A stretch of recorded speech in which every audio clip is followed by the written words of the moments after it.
As someone who's played more than 20 hours of Palworld, let me tell you the ups and downs. A game that fuses elements of Pokemon, Minecraft, Ark, or Rust together and throws you into a huge, open, colorful world with near endless exploration, collection of keys, items, bonuses, and having fights with pals and humans around every corner. And of course, to catch all the pals, to level them up, teach them skills in combat and maintaining your base. The game does a lot of things really well. It is somewhat rough around the edges as it's an early access game, the curse of today's gaming industry, but if you enjoy the previously mentioned games, chances are you're going to like Palworld. The combat, although relatively simple, offers enough variety to keep you engaged, not only due to various different weapons, from melee bats to rifles and rocket launchers, but also because you do all that together with your pals or even on them. Since you can craft for most of the interesting pals a saddle or harness, and you can ride them to fly and cross terrain, but also to operate them directly, including their combat skills, and make them more effective. I'm planning a top 20 tips and tricks video as well, but so much ahead, the Nightwing saddle is a must-have. It turns you into a flying bomber fast enough to dodge pretty much any attack, while outputting a serious amount of damage, even allowing you to capture other pals, operate most functions of your base, and ride it even through all the dungeons. Speaking of which, leveling up happens mostly through capturing pals, while getting the much needed ancient civilization parts and technologies comes from the boss kills or captures in dungeons and the open world. So in any case, to progress means to go hunting, and that's something the game does exceedingly well. To make you want to get out and capture new pals, that will enable you to improve not only your combat skills but also your base and automate it, with pals taking over the workload that you previously did yourself. While all this sounds pretty wonderful, let's come to the point of this video. Palworld is maybe not for everyone. It's a game that you don't play for just a few minutes. It is time consuming, and it does a pretty good job at keeping you in the game. So if you have any important business to be done, better not start just yet.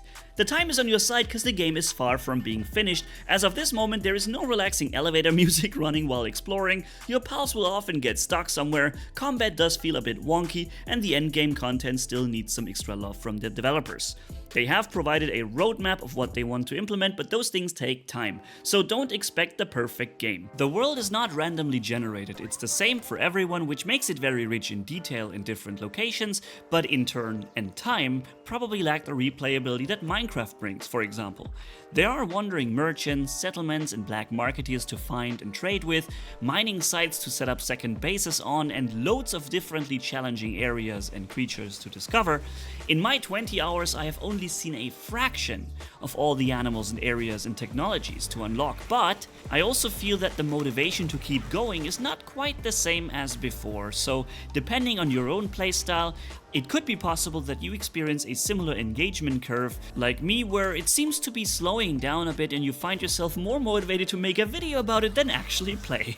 Much like Minecraft when it came out, or other titles, we'll probably see upgrades coming for years and years. There's also still the question about a possible lawsuit by Nintendo that could impact things around the game. But other than that, the game is what it appears to be. A fun exploration, gathering, base building, creating a working self-sufficient economy, combat and capturing pals game. It kind of has some elements from Dungeon Keeper even when I think about it, letting your creatures do things automatically or jumping into or onto them and steering them yourself. As always, the should you buy question cannot really be answered for you by somebody else, but I'm fairly confident that we're seeing something big and new being born here that may be interesting to observe. And if you got some good friends who are also interested in this kind of genre, then the multiplayer will definitely keep you guys busy.